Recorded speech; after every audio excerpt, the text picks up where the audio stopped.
Hello and welcome to today's MediaWorks Masterclass, which is titled A Modern Love Story, Why Paid and Organic Social Are Better Together. Today we're going to cover everything organic social and paid social, how they compare, how they contrast, how they complement each other. I'm going to be hosting the session today. My name is David Norris. I'm the Group Operations Director here at MediaWorks, and I've got two experts in their field to accompany me on today's masterclass, where we can talk about all things paid from Max's perspective and all things organic from Paul's perspective. So would you like to introduce yourself? Max, coming to you first. Yeah, so my name is Max. I'm the paid social lead here at MediaWorks. And I'm Paul Mallett. I'm managing partner of MediaWorks, and I look after our strategy insight and our creative teams, which inevitably means getting involved in social media a lot. I think the first place I want to start really is looking at what are the key aspects and functional uses of paid social media first. Yeah, so similar to organic, paid is a digital marketing strategy housed on the social media platforms. The difference being mainly that because we have a paid offering, we can reach outside of our organic page following. We can try and target audiences with specific creative. We can optimize for results and create deliverable traffic and engagement from outside the brand's organic reach to not just the organic page, but to the website, for lead gen forms, for a whole host of different things. So I think one of the big things for me is like, when it comes to paid, is about that targeting capabilities and the ability to reach audiences in a way that, for example, organic sometimes can't. So do you want to just talk a bit more about those targeting capabilities, Max? Yeah, the targeting on paid social is incredibly granular. It differentiates between the different platforms. So in general, paid social can achieve a lot of different goals, from traffic to engagement to conversion to lead gen, but the way that it approaches it is different on the different platforms. So for example, on LinkedIn, it's a very B2B style platform. You've got a lot of professionals on there. It's very high CPMs, and on there you target people based on their occupation, on the company, and information that LinkedIn has based off of what its learnings are for the company and the people who work for it. If you compare that to something like TikTok, where demographics are a lot younger, you're looking at a lot more people who are maybe searching for information about a product, watching reviews. You're probably looking for people who are of a different buying power, and the way that you target them is mainly through interests and geo-targeting. Similar to Facebook, but Facebook's really the leader of the targeting capabilities across the paid social platforms. Because it's been there a bit longer than the rest of them, it's really learned of like how to really specialize our targeting capability. So not only do we have interest targeting audiences on there, but we have lookalikes and Advantage Plus audiences where we can feed data in from our learnings from our campaigns back into the audiences, and they can learn and optimize from them. And they're some of the most powerful audiences that we have, which normally come after an initial period of running interest targeting audiences. You can then do database audiences, lookalikes, Advantage Plus, and remarketing to kind of create an overall marketing funnel through paid social. I guess one of the things I just want to touch on there was you talk about remarketing and retargeting. Like, that is one of the areas, isn't it? It's sort of standard custom and practice for a lot of brands and a lot of organizations, particularly on paid social. How does retargeting, remarketing work, and what are some of the benefits of doing that? So remarketing can come from several touch points throughout the customer's journey, from as far down as people who have maybe abandoned baskets and remarketing them into sales funnel, from maybe people who have engaged in the organic and on the page itself, and we could remarket them just to edge them a little bit further down the funnel. So it can really come from all different touch points. We have a pixel attached to the majority of websites which collects data, and that has been a really powerful thing for us, being able to not just collect that data but use it in so many different ways, from remarketing to the database audiences as well.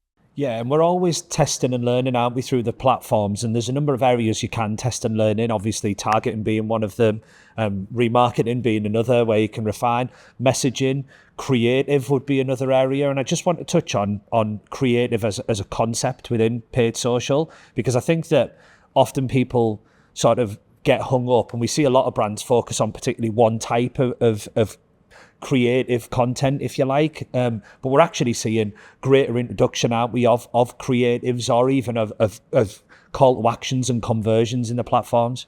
Yeah, similar to organic, the creative really affects the performance of our ads. Like, we can do as much testing for the audiences and for our placements, but the creative can always improve the results and deliverables. And what I think some clients might get a bit suspicious of at times is that what kind of defines what the creative needs to be.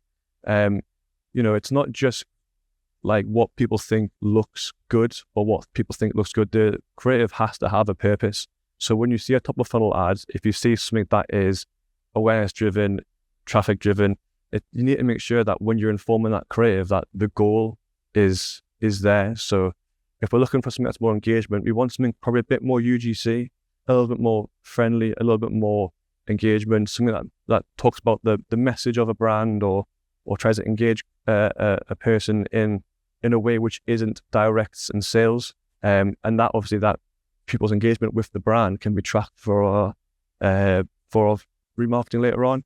And then as we go through the funnel, we get like conversion ads, which we want to see prices, strong call to actions. We're probably going to use different formats like carousel ads over video ads, where we can have maybe product specific or service specific ads that talk about pricing, discounts, offers, and the idea of that creative really informing the decision that the user is going to have. Yeah, I think when you think about that and then you start to layer it into organic social, I often think that one of the big areas that people miss out on is how do those areas actually feed one another. And people often see sort of paid as being this really polished version of everything, almost like an advert versus via your social channels. Organic's quite different to that, and I think it's interesting to consider the flexibility of the creative, isn't it? Yeah, and I think just sticking on creative for a minute, I do think that, increasingly there's kind of an overlap between the creative that you're going to use within social platforms and, for example, the creative that you might put into a PMAX campaign, where because you have the availability of similar formats like portrait video formats, that can work in many different places. I think your point about UGC is really interesting. I've just been on a train this morning. These are PMAX ads, which is why I'm kind of thinking about PMAX a little bit. But I was getting retargeted by Trainline up, and the Trainline ads at the moment are very UGC about students going on journeys and how they get discount tickets. Obviously, clearly being designed for an audience that's on TikTok, but then Trainline are using that same creative to do retargeting through PMAX, and they're probably using it on other social platforms as well. So I think there's definitely a coming together of different creative formats. But UGC is not right for every brand, but it works perfectly for Trainline targeting students to buy your rail tickets through them. So really interesting discussion around creative, but we can't probably go into all of that today. No, maybe touch on it a little later, to be honest, Paul, around exactly what you've said there, around how we are seeing a lot of the platforms are starting to use very similar format types in terms of the creative and the formats that you're able to engage with through that. I guess then moving the conversation forward into organic, Paul, I guess, like, again, similar sort of question. So what are the key aspects and functionality of organic social? See, I think this is a really interesting question that you have to kind of start by saying, what even is organic social? Because different people will have different definitions. For me, you kind of have to start off by saying, where do you have the potential to grow a community around your brand? Now, so that can go from everything from your own forums, through then X, LinkedIn, Meta, Instagram and Facebook, TikTok, WhatsApp. There are many different places where you can create community around your brand. And then if you think about how each of those operates, they're very, very different. In TikTok, the algorithm's going to serve you up your content that you're following, which is fine. Similarly, if you're part of like a Facebook group, but not necessarily if you're following a brand, the algorithms are going to give you content differently. And I think for me, the key behavior about organic social is you've hit like for a reason. You want to get something from that brand, either exclusive content, access to deals, promotions, be the first to find out about a new product. But also in a lot of cases, you've opted to join a community because you want to talk to like-minded people. And if you go from everything from like hobbies is a really good one. So if you're into cooking and you want to follow a cooking page, a good example would be things like air fryers and instant pots, where there's massive communities on Reddit, on Facebook, where people are just exchanging recipes. How do I do this? How do I do that? And it is a brand organic social page. And I think hobbies you can learn a lot from, because you've got people there that just want to learn, they're just hungry for information.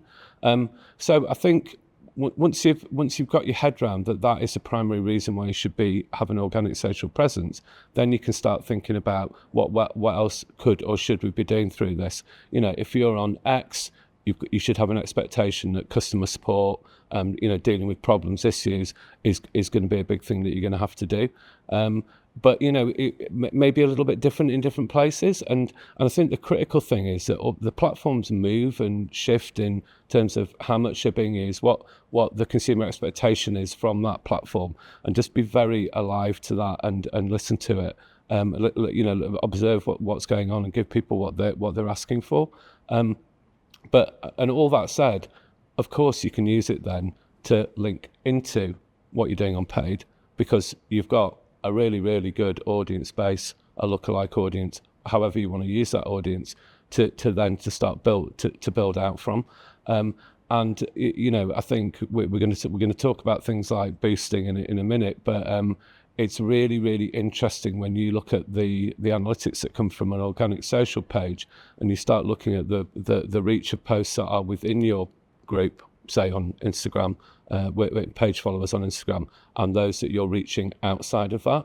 And you've got to really think, do I want to get new people into my brand, or do I want to really talk to the people that have already expressed an interest in my brand? So I think there's a lot more to organic social than sometimes meets the eye. But if you've got to start with, it's a community and it's a community of our customers that we're looking after. Yeah, and then I think you've then got to start thinking on top of that around content. I think that's always one of the big areas. I know we've touched on that slightly when we had the creative conversation right at the beginning, but you need to understand what type of content you're producing, because I think, when you think about what you've said there, Paul, around the idea that you've got potentially a community that you're trying to engage with, that's a very different content and content format and content typology than, for example, if you try to engage or attract new customers. Yeah, and I think when you're thinking about that kind of content, then listen to your audience and do they want to learn?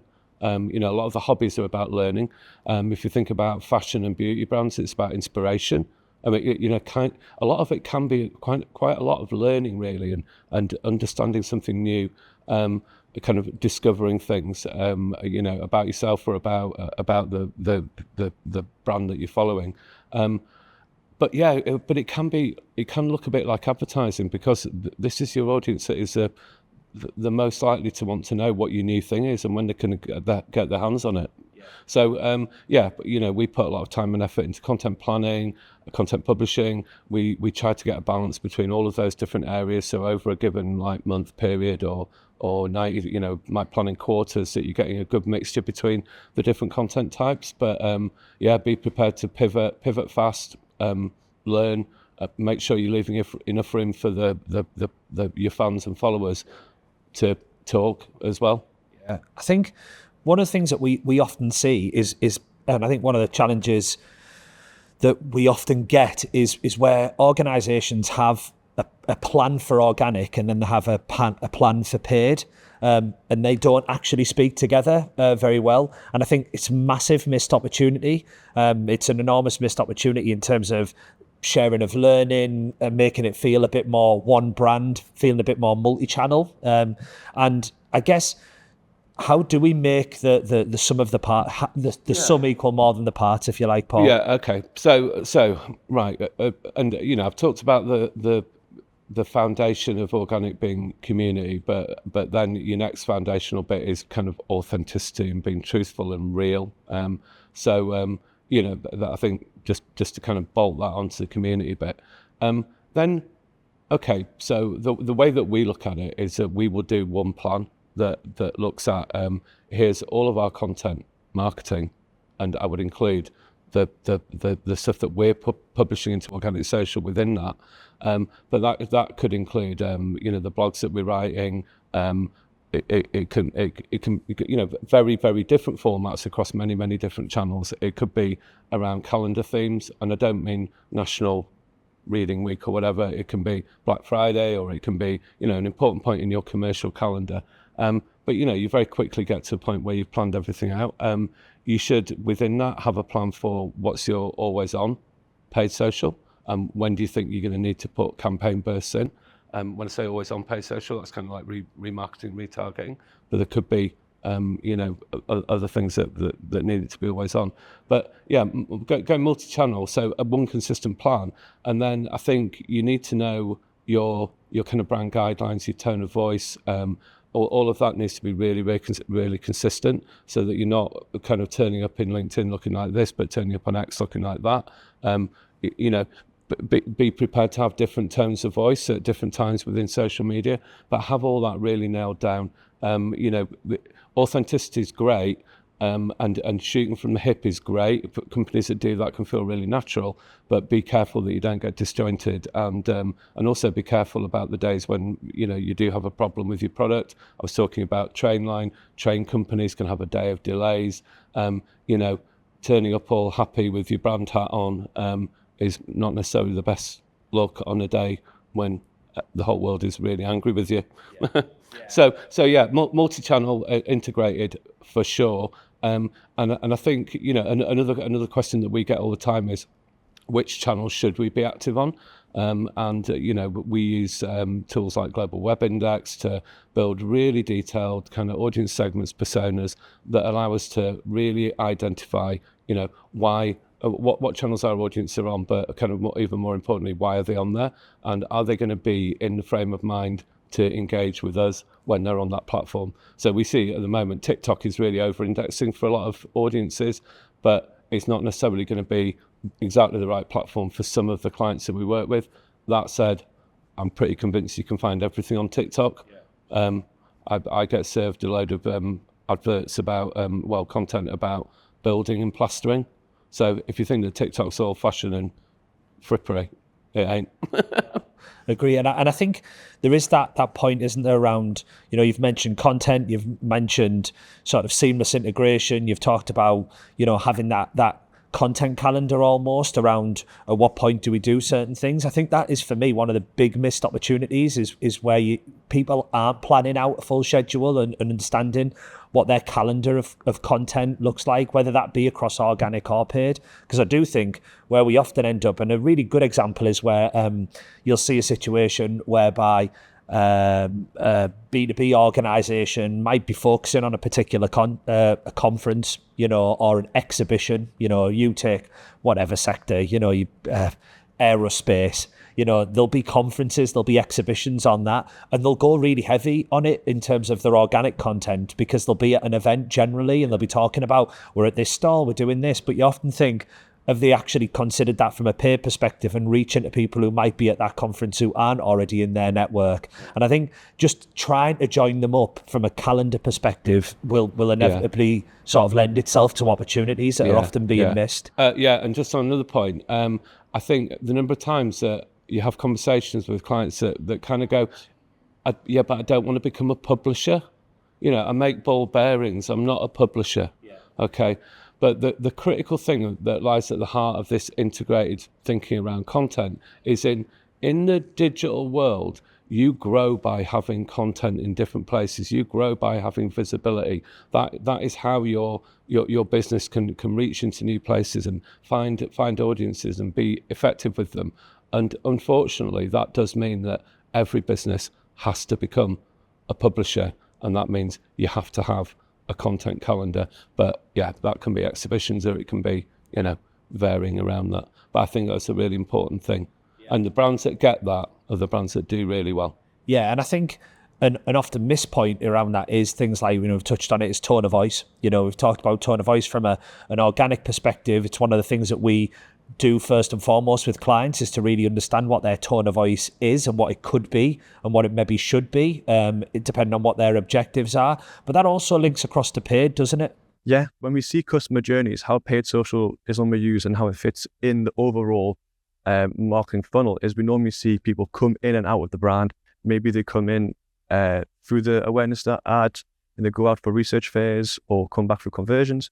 And during that time, there are, especially for a smaller company that's trying to buy market share or get a foot in the digital landscape, they need to make sure that they have they're putting out trust points and they're making themselves seem like a reliable, trusted brand. And one of the best things for that is when we have our ads, we do see a huge click-through rate of the ad click through onto the organic pages, just to make sure that they're cohesive. And we need to make sure that brand voice is cohesive, so we don't lose them across that journey, especially when they might go to the page and there's things on the organic page that might direct them to convert, or there's links in the bio where people can convert that way.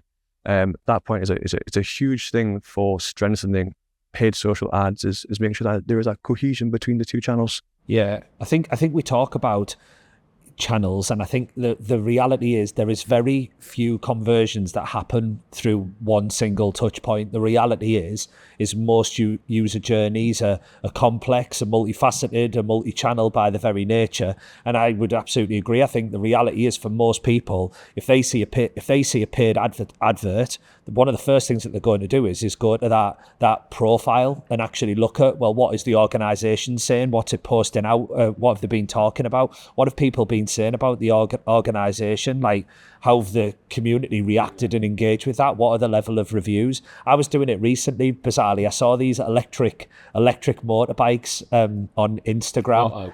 Yeah, no, they were called. Yeah, mate, I don't want one. But it was to do with, they looked great, and I was really interested in them, because I was like, well, what sort of range do they have, and how are you going to use them? And I was thinking, wouldn't they be a clever thing around a city, And it was a brand called Maven, actually, I think they were. And I got served. I have no idea why I got served with one of their adverts. No idea why the algorithm picked me for that. I don't have a motorbike.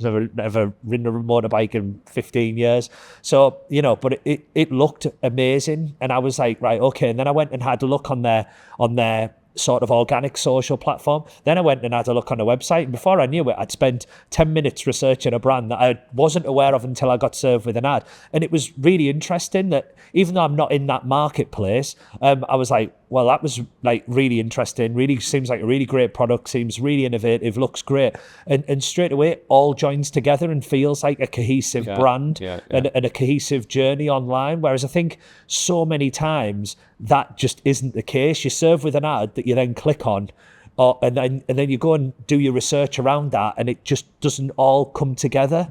Yeah, I mean, there's some great examples out there. Like, I think Duolingo for my generation is a huge thing where people see the ads and they're the UGC, and they're very informative, and they're eye-catching. You don't really want the conversion point is never on the ad itself. It comes through the website, and you go through the organic page, and you go and explore, and you get into it, and you learn about the app itself. A similar experience with Headspace. They're the one where they're just more concerned about that brand messaging than that immediate selling touch point. And once you have a deep dive into something like Headspace, which I would encourage people to do because their advertising is amazing, when you go through onto that page and from the website, from the ads, you are being educated, you're being informed, you're being engaged with, and that kind of, even if you don't download the app, you end up following the page, and you end up like engaging very much so and buying into that brand. Yeah, I think you touched on a point there that sort of moves on to the next point I want to discuss. is around, you said the conversion itself is never necessarily through the ad, normally takes you somewhere else. I feel like we got lured into a world where we all thought social commerce was going to be somebody sees an advert, clicks on the advert, converts through the advert, and then ultimately buys through the advert. I think actually, again, what we're still seeing is that, yes, that can happen in rare instances, but more often than not, people are jumping between organic, paid, out of channel, going and looking on a platform such as Google, going and looking at reviews, ratings, diving onto websites, comparison sites, etc. I guess like social commerce for me felt like it had so much potential, and I think it still does have potential and is growing year on year. I think the next big trend though for me is about social search. We seem to be hearing that as a term quite often these days, and particularly with things like TikTok sort of I guess launching their TikTok search functionality and paid search campaigns, which almost pits it against Google in a way, which is really fascinating. I guess sort of where do we think that is going, and what do we think that ultimately means for the digital landscape? I'll go first. I think I mean social commerce is real. You know, my wife has bought many things through TikTok. Just one click, bought it, looked great.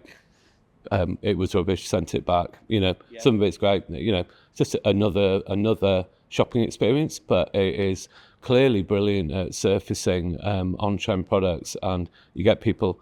You know, this kind of lies at the heart of great marketing. You create a story around a product, you get people talking about it, and you make it really easy to buy. But that's how marketing works.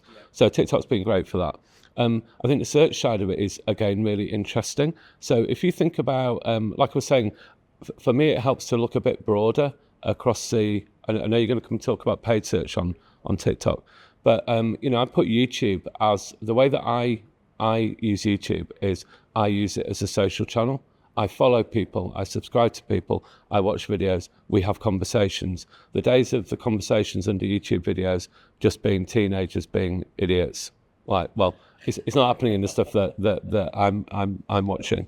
A lot of the stuff that I'm into is like music technology stuff. It's absolutely brilliant on YouTube. Really good communities. Everyone talks to each other, and clearly to find stuff on YouTube, search. You know, same on X. You know, the things that I'm interested in.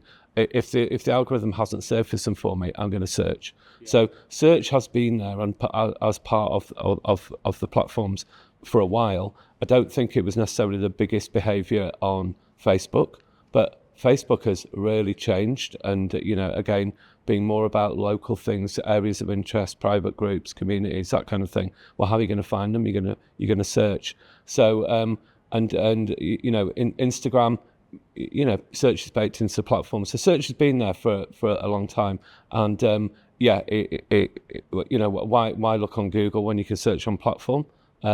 And I think you kind of instinctively know the answer to that. There's some things that Google is going to be better for, but if you're trying to find a person or a brand on Instagram, you're going to use the Instagram search. Yeah. So I think people's behaviour is changing, but yeah, the search on TikTok I think is really interesting, because clearly there's a whole generation of people that they're spending whatever percent of their time just in TikTok. So therefore, the way the search works, is really important. Yeah, it's quite strange to see like a social site doing so well on a search front, because I think what we're kind of seeing is that younger generation using that as the go-to touch point for hot reviews, researching about locations. Client we've got now is seeing people who go to university, they're searching about their university on TikTok to see what people there are doing. And we're getting to a point where like that audience that is on there now might be young now, but as they mature, as they grow, I think that platform's searching capabilities will grow too. TikTok has introduced loads of great e-commerce tools that I can come back to at a certain point if you want. But in regarding the search, it's really introducing, I think, the skill set from other different disciplines into the social space. So for organic social, I think we're going to be treating the copy with the meta tags a lot more like you would do with SEO or like search engine optimization to get those rankings in there for the search terms. And the same with like the search ads themselves, they're going to be pulling across a lot more like pay-per-click, Google search kind of skill sets into this wheelhouse. And I think it's all a part of becoming a bit more than just a video sharing site, which is something that like YouTube is. We've seen it across so recently there's been an influx of e-commerce through TikTok, especially even organically. I used to have a client which was a Gen A makeup brand, one of the fastest growing in the UK, and they were doing lives, 24-hour live streams. And on that would be like old QVC style, selling stuff for hours. And they would turn over, million plus just on those lives from doing discounts and flash sales, which is something that you don't see other platforms, you don't get. And that's because TikTok enables it by having things like TikTok Shop on there, where to buy something on TikTok, you don't even go off platform. It's still housed on the site. So once you buy a product, you can go back in and you sort another product again. There's things like affiliates, where you give affiliate marketer access to your shop, and that person can go sell, get commission. And again, they purchase from the organic post. They don't even go off platform. And all those capabilities coming in are really growing TikTok's e-commerce capabilities. And I think the other platforms should learn from it a little bit, to be fair, especially something like Instagram, because it's getting a bit left behind in that capabilities. And it's a shame that the audience on TikTok is younger and don't have enough and don't have the buying power of other ones, because I could really see that being effective across something like an Instagram or Facebook. And Instagram obviously did launch real-time shopping, but only in America. And as far as I'm aware, it hasn't appeared in the UK yet. I'm sure it's on its way. Yeah. But I think it is, isn't it? I think the point you touch on there is it's really interesting, Max, when you think about taking techniques that we've seen in other areas and best practices from search that are now starting to come into platform. And I think the fact that TikTok, for example, have launched a paid search functionality within the platform shows that they see great potential in that. And I think that where we're ultimately getting to is I do think there's so much to be learned from activities in other areas. I think SEO and how we use things like also ask, and you're looking at somebody's journey and how does that start and where does it actually lead them to, and does that then become a piece of content that you then create across social as well? Yeah, and I think again, like everything, no substitute for getting stuck into the analytics of what is really going on with your post. Client that we've recently started working on, the impact of either I'll talk about Instagram, but just because people get it probably a bit more, but like atting people and what that does to the reach of an organic post is pretty astounding. Hashtags, use the right ones, it can be great. Use the wrong ones and it will do nothing. So there's a whole art, but it's very similar mindset to SEO, but just a different set of tools. And I think you can take that through into TikTok, you can take that through into YouTube, and really I think it goes back to our thing about having kind of universal content plans. That you've got a piece of content, it might need to be produced in a different way for a platform, and it might need to be tagged, and the post copy and any other metadata that you might be able to put with it might be different for the platform. But I mean, at the end of the day, if you're selling a new makeup product, you're just going to do it in it's going to be blush a month. I think, what I was thinking actually, as you were talking about it then, you mentioned YouTube again. I think YouTube's is almost a really good halfway house. If you think about it, we had sort of, if you like, Google search, and now we're talking about social search. The reality is, you've touched on the fact that YouTube's been really used as a bit of a social platform for a number of years already. And actually, because it's owned by Google, has actually utilised loads of the functionality from Google around keywords and meta descriptions and everything around that in terms of how we manage that as a process. And I think there are almost stages of maturity that you can go through, and stages of evolution. And I do think, what we've seen on things like YouTube work really well is things like really understanding the meta descriptions, really understanding what the audience is looking for, really understanding the next bit of content that the person wants to engage with. We've even looked at things like how you have a series of activity, or how do you respond to customer queries through things like YouTube as a channel. You know, you've talked about community. How do brands actually manage that community through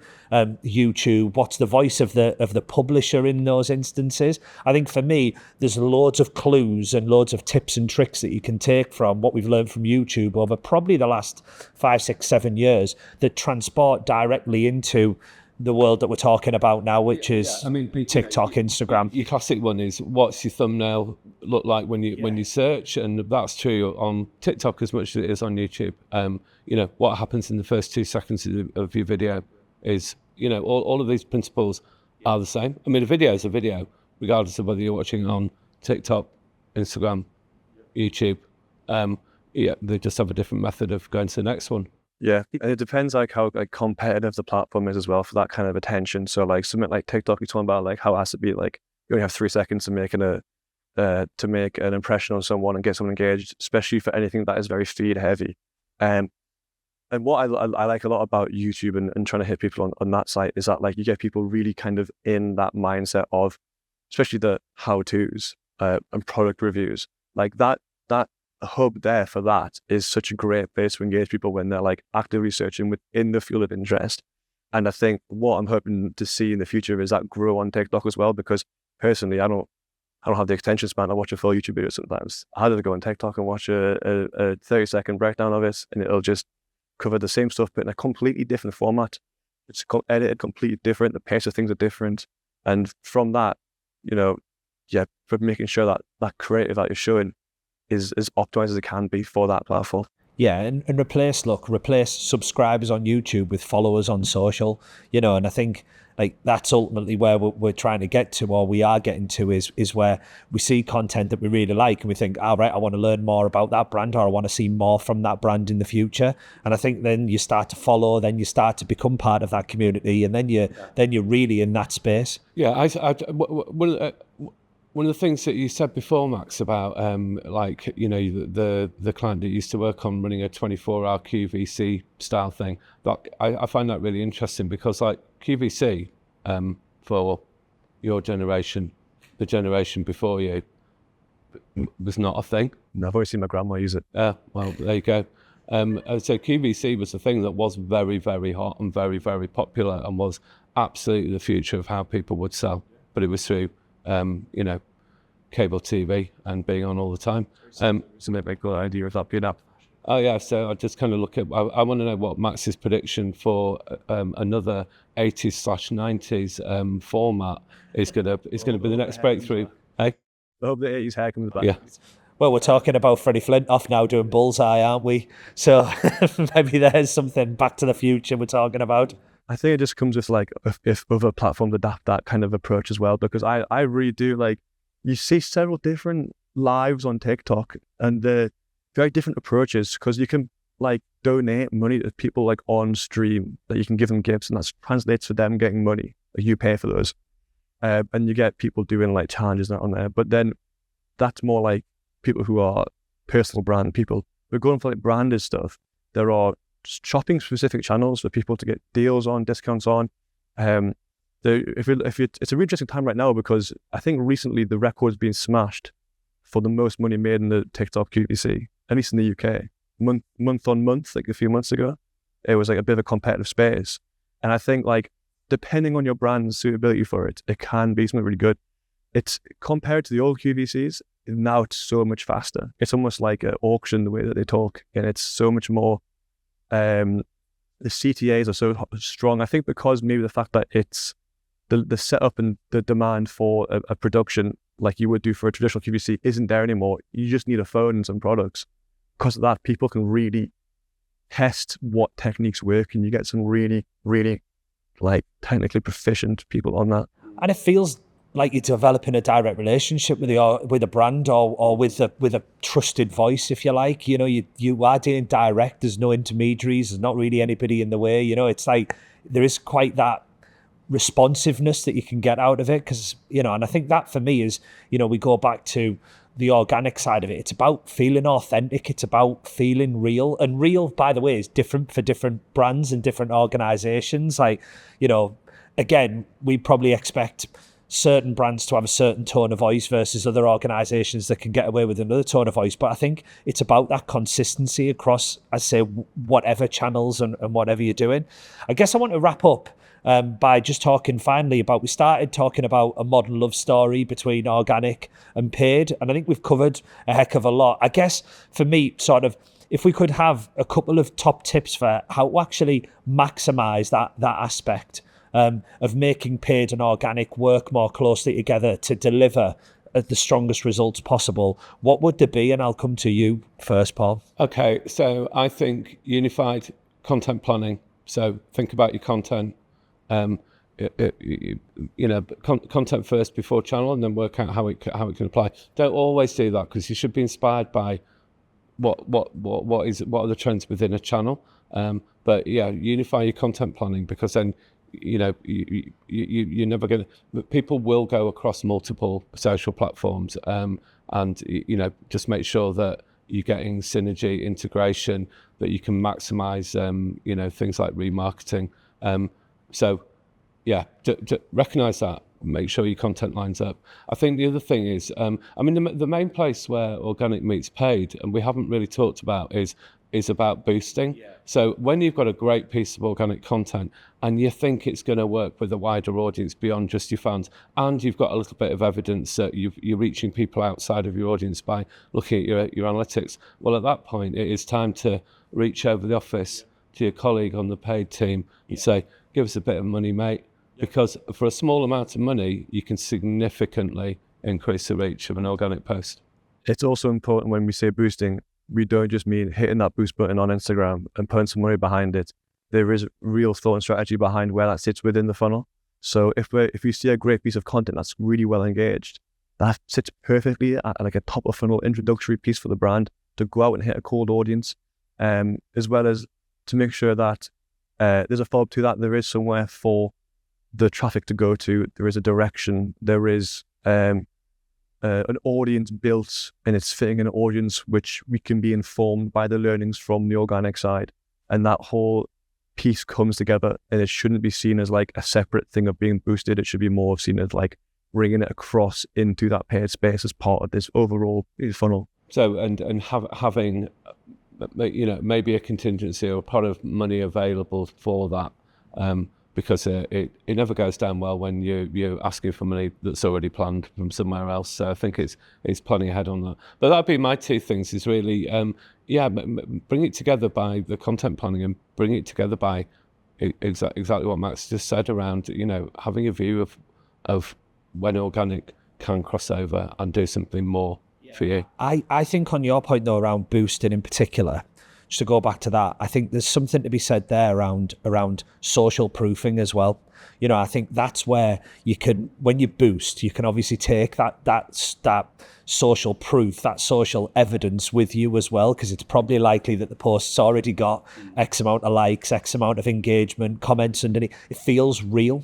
And I think, like, for me, that's where there's an enormous opportunity, because people are sat there going, oh, that's interesting. It's obviously had this amount of engagement already, or we can already see these volumes of comments. And I think there's something to be said for that authenticity and that concept of, or people are already engaging with that content. So, that it sticks out a little more, I think. Yeah, good point. There's a lot of points touch points throughout a funnel where people can be like, it's easy for them to exit the funnel, where we want to minimize the amount of opportunity people have to bounce. And social proofing is the most important thing on our side, to make sure that when we run that ad, people aren't people aren't bouncing off the ads, that people are engaging. And then when people go through to the landing page, that they don't feel like there's some disconnection, or they don't trust the brand, because we're competing with companies who can be like household names and are so trusted. And to make sure that we have competition in that space, we have to make sure that all that is synced up. Mm. And the only other thing that I've been kind of working out how to get this into the chat is, I think there's a bit of a theory that says no matter what your audience are doing that isn't to do with social media at this point in time, the most likely thing that they will do next is go onto social media. And this is why social media is so important as a backbone to to marketing. It's why remarketing works. I've been looking at electric bicycles. The most likely thing I'm going to do next is go and check my socials. It doesn't matter what you're doing. Oh, I've just got on a bus. What's the most likely thing I'm going to do next? Check my socials. I've been reading the news. What am I going to do next? And I think it's just that, never forgetting that really habitual nature of the platform, its enormous reach, all the targeting capabilities, and the fact that the platforms have managed to keep people there because of the communities that they create. And, I think it's just learning how to thrive in that world. Yeah, I think for me in this area, it's about, you've talked about content plans, we've talked about tone of voice, we've talked about targeting capabilities. I think it's so important that you really have a deep understanding of the diversity of what goes on in each of these areas, because I think that there is so much out there. There's so many aspects, again, at what point would you think about remarketing? At what point would you think about a boost? How do you develop an audience and cultivate an audience from a paid perspective? What type of content would you put in front of them? What type of formats are you going to use? And I think it's why developing and broadening your knowledge on all of those things allows you to create the best, most cohesive content plan that then it allows you to deliver across social. Because I think that, as I say, one of the challenges that we do see is where people just go, I do SEO over here, and I do paid search over here, and I do paid social over there, and we do a bit of CRO. It's actually going, how do we make that like uniform? How do we understand really what the user journey may or may not look like in a really complex digital landscape? Yeah, definitely. And outside of our channels, I work very tightly with the paid search department. It's so important to even have the similar messaging across the different platforms and make sure that when campaigns are going live, they're all timed together. Make sure that messaging and tone of voice is all similar. The same with on SEO, making sure that we have relevant, on-brand, seasonal stuff all going on at the same time. So when people do engage with the brand for whichever platform that they first engage with the brand in, there is always opportunity for them to come back and maximize the potential of conversion. Yeah, no, I think, look, we've touched on it as we've gone through today. It's about understanding audience, about understanding targeting, messaging, content types, functionality of each of the platforms. I think we've covered a heck of a lot. So hopefully that's been really useful. Thank you very much for the conversation. I think it's been really interesting. We've covered, I say, a whole range of areas with some practical examples and tinged with some of our own experiences online, which is always interesting. But thank you very much for everybody for joining the session today. Look forward to seeing everybody again next month. And as always, any questions, then just do reach out. Thank you very much.